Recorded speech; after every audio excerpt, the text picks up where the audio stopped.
نو ګوره د پیغمبر صلی الله علیه وسلم په ارشاداتو کې راځي سل من قطعک، هغه چا سره صله رحمي کوه چې هغې تا سره قطع تعلق کوي، بل به در سره قطع تعلق کوي، ورور به در سره ورورولي کټ کوي، ګاونډی به در سره ګاونډګیري ختموي. خو د صحیح مسلمان علامت او نښه دا ده،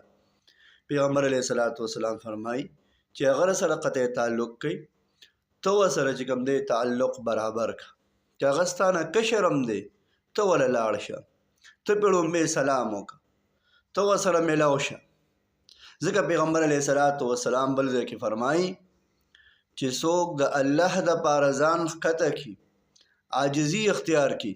الله جل شانه به دې اوچت کړي، رفعه الله به اوچت کړي. الله